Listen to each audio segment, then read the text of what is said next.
तुमने क्या समझा? बाजार की दुकान की वस्तु समझा है क्या? कि हमने ले लिया, हमने देखा स्वाद नहीं, हमने छोड़ दिया। जब आदत बना ली है कई पुरुषों से मिलने की, कई स्त्रियों से मिलने की, तो तुम आगे नहीं ठीक रह सको। ये बर्दाश्त नहीं हो सकता। बातें बिल्कुल सीधी और साफ थी, जिससे कुछ लोगों को काफी ना प्रॉब्लम हो गई, और खासकर लड़कियों को। और लिव इन में रहना क्या गलत है भैया? क्या गलत है? एक इंसान के साथ रहने का जो जज्बा होता है ना, वो खत्म हो जाता है, वो पेशेंस खत्म हो जाते हैं, क्योंकि आदत पड़ चुकी होती है। नमस्कार वॉरियर्स, स्वागत है आपका हमारे चैनल पर। आज से वॉरियर से बात नहीं करूँगा, आज लगभग पूरे देश से बात करना चाहूँगा। पिछले दिनों ना कुछ घटनाएं ऐसी घटी जिसके बारे में मुझे लगता है कि हम लोगों को बात करना बहुत ज़रूरी है। हमारे कुछ आचार्य जिन्होंने कुछ जीवन को जीने के लिए कुछ संदेश दिए और कुछ ज्ञान दिया, जिससे कुछ लोगों को काफ़ी ना प्रॉब्लम हो गई, और ख़ासकर लड़कियों को। जबकि उन गुरुओं ने, उन आचार्यों ने जो कहा वो लड़के और लड़की दोनों के लिए कहा, लेकिन लड़कियों ने कुछ पॉइंट उठाकर सिर्फ अपने ऊपर लेकर और बहुत कुछ उसके खिलाफ बोला।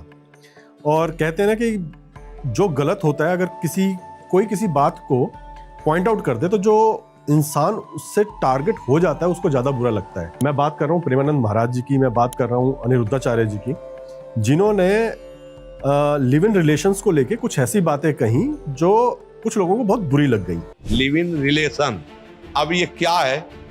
खुले शब्दों में समझो क्या है। इसे क्या कहते हैं? व्यभिचार प्रवृत्ति, जो पहले बहुत ही गंदे शब्दों में कहा जाता था। अब बोलो क्या जीवन, तुमने क्या समझा? बाजार की दुकान की वस्तु समझा है क्या?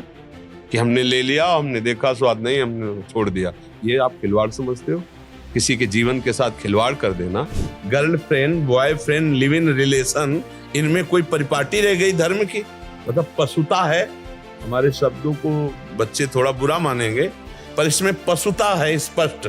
केवल काम भोग की वासना का खेल है। जब आदत बना ली है कई पुरुषों से मिलने की, कई स्त्रियों से मिलने की, तो तुम आगे नहीं ठीक रह सको। ये बर्दाश्त नहीं हो सकता। आप बोलो ठीक है आप गलत हो, लेकिन क्या आप ये बर्दाश्त करोगे कि आपकी पत्नी किसी और के साथ? बातें बिल्कुल सीधी और साफ थी कि अगर कोई इंसान 4-5 रिलेशंस के बाद शादी कर रहा है तो एक इंसान के साथ रहने का जो जज्बा होता है ना, वो खत्म हो जाता है, वो पेशेंस खत्म हो जाते हैं, क्योंकि आदत पड़ चुकी होती है। उस पर कुछ लोगों ने आके तो ये भी कहा कि लिव इन रिलेशन में रहना क्या गलत है, अगर ट्रायल कर रहे हैं तो क्या गलत है इसमें? और लिव इन में रहना क्या गलत है भैया? क्या गलत है? अगर शादी करके पूरा बर्बाद करके एक दूसरे के घरों को, उससे बेटर अगर जो इंसान दिमाग लगा रहा है कि माँ बाप ने शादी करके ड्रामा मार रखा है, उससे पहले मैं खुद जाके देख लूं। ट्रायल गाड़ियों का लिया जाता है, जिनमें जीवन नहीं है वो ऐसी वस्तुओं का लिया जाता है, लेकिन कुछ लोगों के लिए इंसानों के साथ रहना भी एक ट्रायल है। और मैं वैसे एक चीज और कह दूं, क्योंकि उन्होंने ये कहा कि बाद में तलाक हो जाते हैं, तो लिव इन में रह के ऐसी कोई गारंटी नहीं है कि तलाक नहीं होंगे। हमारे पास काफ़ी सारे केसेस आते हैं। As a psychologist, as a relationship coach, ऐसे मेरे पास केसेस भरे हुए हैं जहां लोग लिव इन में रहे, उसके बाद शादी करी और वो शादी भी टूट गई। तो वो कोई गारंटी नहीं है, और अगर गारंटी है तो लिख के दो आप लोग कि हाँ हम गारंटी लेते हैं कि लिव इन में रहने के बाद भी आपको एक इंसान के साथ रहना आ जाएगा। ऐसा कुछ नहीं होता। और जिन्होंने ये बातें बोली, अनफॉर्चुनेट, उनके घर पर कुछ अटैक्स हुए, और हम हिंसा का कभी समर्थन नहीं करते, ऐसी चीज़ें नहीं होनी चाहिए। उन्होंने जो किया वो उनको मिला भी, एनकाउंटर हुआ, लेकिन ये चीज़ें एक्सट्रीम तक पहुंची कैसे और क्यों पहुंची, उसकी जड़ पे जाना ना बहुत ज़्यादा ज़रूरी है। वो लोग बोल रहे हैं हमारे आचार्यों के खिलाफ जिनका खुद का लेवल कुछ नहीं है। मतलब मैं नाम नहीं लूँगा, लेकिन लोग पहचान जाएंगे। उनकी पहचान उनकी छोटी बहन से है कि वो हीरोइन है, ठीक है। उनकी खुद की अचीवमेंट ये है कि वो मेजर बनी आर्मी में, लेकिन अपने पर्सनल, क्योंकि पर्सनल ग्रोथ नहीं हो रही थी, पैसा नहीं मिल रहा था, तो वो मेजर की पोस्ट छोड़ दी गई। उसके बाद वो इन्फ्लुएंसर बन गई और अपना एक चैनल बना लिया।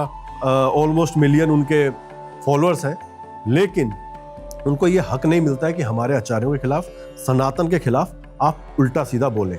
सबसे पहला इल्जाम उन्होंने लगाया कि किसी लड़की के बारे में आप बोलने वाले क्या होते हैं। उन्होंने लड़की और लड़के दोनों को बोला। लड़कों ने इस बात को दिल से नहीं लगाया, शायद वो समझते हैं कि ये बात सही है जो वो कह रहे हैं। उनके पिता ने आके अटैक के बाद ये भी कहा कि जी हम भी सनातनी हैं, तो ये सनातन अपनी बेटियों को भी सिखाइए। एक सनातन में एक आचार्य की एक गुरु की क्या भूमिका होती है और उसके खिलाफ किस हद तक आप बोल सकते हैं, ये सिखाइए। आज की कहानी प्रेमानंद महाराज जी को समर्पित है। आज मैं अपने किसी वॉरियर की स्टोरी नहीं सुनाऊंगा। हमारा एक फर्ज बनता है कि देश जाने कि हमारे जो आचार्य हैं, जो गुरु हैं, उन्होंने कितनी तपस्याएं की हैं, वो कैसे इस मुकाम तक पहुंचे हैं। तो शुरू करते हैं प्रेमानंद महाराज जी के जीवन के बारे में जानना। एक ऐसे व्यक्ति की कहानी जिसने बचपन से ही भक्ति की जिज्ञासा जानी, जिसने संसार के बंधनों से निकलने का निर्णय लिया और जिसके शब्दों में राधा कृष्ण का मधुर रस ऐसा भर गया कि लाखों दिल उनसे जुड़ गए। यही है प्रेमानंद गोविंद शरण महाराज की जीवनी। प्रेमानंद महाराज का जन्म 30 मार्च 1969 को कानपुर उत्तर प्रदेश के आखिरी गांव कसोल ब्लॉक में हुआ था। उनका असली नाम था अनिरुद्ध कुमार पांडे। उनका पारिवारिक वातावरण सात्विक और भक्ति प्रधान था। उनके पिता श्री शंभू पांडे एवं माता श्री रमा देवी भक्ति और संतों की सेवा में लगे रहते थे। बचपन में ही श्रीमद् भागवत, भजन कीर्तन और मंत्रोच्चारण उन्होंने सुना और खुद भी उसको फॉलो किया। जब वे स्कूल की कक्षा 5 में थे, उन्होंने गीता प्रेस की श्री सुख सागर जैसी पुस्तकें पढ़ना शुरू कर दिया था। कक्षा 9वीं में पहुंचते पहुंचते प्रेमानंद जी ने निर्णय लिया था कि उनका स्वरूप जीवन साधन एवं भक्ति की ओर होना चाहिए। उनकी उम्र करीब 13 वर्ष की थी जब उन्होंने अपने घर को छोड़ने का साहस कर लिया था। सुबह के 3 बजे बिना किसी तैयारी के उन्होंने ज्ञान की खोज के लिए निकलने का मन बना लिया। माता पिता ने समझाने की कोशिश भी की, लेकिन उनका मन अटल था। घर छोड़ने के बाद उन्होंने नौष्टिक ब्रह्मचार्य की दीक्षा ली और बाद में सन्यासी होकर स्वामी आनंद आश्रम नाम ग्रहण किया। उन्होंने भोजन, वस्त्र, आराम, इन सब सांसारिक सुविधाओं से स्वयं को दूर रखा। गंगा के घाटों पर उनका निवास हुआ, जहां कंपकपाती ठंड में स्नान लेना, एकल व्रत, ध्यान और साधना उनकी दिनचर्या बनी। काशी में उन्हें जीवन की गहराई महसूस हुई। वहां पेड़ पौधों के नीचे संतों के संग, गंगा घाटों पर देर रात तक ध्यान, उपवास और साधना, ये सब उनके आत्म में कुछ नया जगा रहे थे। फिर एक दिन संतों के परामर्श से उन्होंने रासलीला देखी। इस अनुभव ने उन्हें अंदर तक हिलाकर रख दिया, इतना कि उन्होंने तय किया कि वो जीवन जो है वृंदावन के प्रेम रस में ही डुबाकर रखेंगे। वृंदावन पहुंचने पर उन्होंने राधा वल्लभ संप्रदाय में दीक्षा ली। उनके गुरु बने श्री हिट गौरनगी शरण जी महाराज, जिन्होंने उन्हें निज मंत्र उपदेश दिया। श्री राधा वल्लभ भाव में उन्हें स्थापित किया। उन्होंने साधक जीवन अपने संवेदनशील भाव और प्रेम माध्यम से जिया। गुरु शिक्षा रस में रहते हुए उन्होंने भक्तों के बीच प्रेम, भक्ति और आत्मसमर्पण का संदेश दिया। प्रेमानंद महाराज का संदेश सरल है: भक्ति का रस, प्रेम की साधना और गुरु अनुग्रह की शक्ति। वो ग्रंथ जैसे भगवत गीता, श्रीमद् भागवत एवं राधा रस सुधा निधि को सरल और सजीव तरीके से बताते हैं कि कैसे हमारे दैनिक जीवन में प्रेम भक्ति योग काम करेगा। उन्होंने आश्रम, संस्थाएं, भक्तों के लिए आश्रय, भोजन, वस्त्र और दवाई जैसी आवश्यक सुविधाएं भी प्रदान की हैं। उनके जीवन में स्वास्थ्य की चुनौतियां भी रही हैं। उन्हें पॉलिक्टिक किडनी डिसीज जैसी बीमारी है, नियमित डायलिसिस करना पड़ता है, फिर भी उन्होंने अपनी आध्यात्मिक गतिविधियों को कभी नहीं छोड़ा।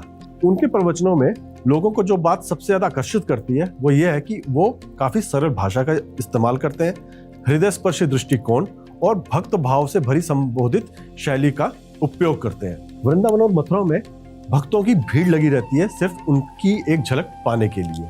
पिछले 3-4 सालों से वो सोशल मीडिया पर काफी लोकप्रिय हैं। वीडियो भजन, फोटो, सत्संग आदि एक माध्यम रहे उनके मशहूर होने के। लोगों के जीवन में प्रेम, शांति और विश्वास वो हमेशा जगाते रहते हैं। कभी कभी सामाजिक और पारंपरिक दृष्टिकोणों से विवाद भी उठे हैं या उनके विचारों पर चर्चा हुई है, क्योंकि उनकी भाषा कभी कभी तीखी या कह सकते हैं कि बिल्कुल सीधी होती है, जो लोगों के दिल में उतरती है। लेकिन प्रेमानंद महाराज ने हमेशा संतुलन बनाने की कोशिश की। भक्ति और सत्य, सेवा और आत्मा की साधना के बीच हमेशा एक स्वयं बनाने की कोशिश रखी। अनिरुद्ध कुमार पांडे से लेकर प्रेमानंद महाराज बनने का मार्ग एक आध्यात्मिक खोज और प्रेम की साधना का है। एक ऐसे व्यक्ति की कहानी जिसका जीवन हमें यह सिखाता है कि प्रेम, भक्ति, गुरु अनुग्रह और आत्मा की पुकार को सुनना कितना महत्वपूर्ण है। यदि हम मन को स्वच्छ रखें, गुरु की प्रेरणा से चलें और अपने अंदर के प्रेम की अग्नि जलाकर रखें, तो जीवन का सबसे सुंदर स्वरूप प्रकट हो सकता है। यही थी कथा श्री प्रेमानंद गोविंद शरण महाराज जी की। Thank you.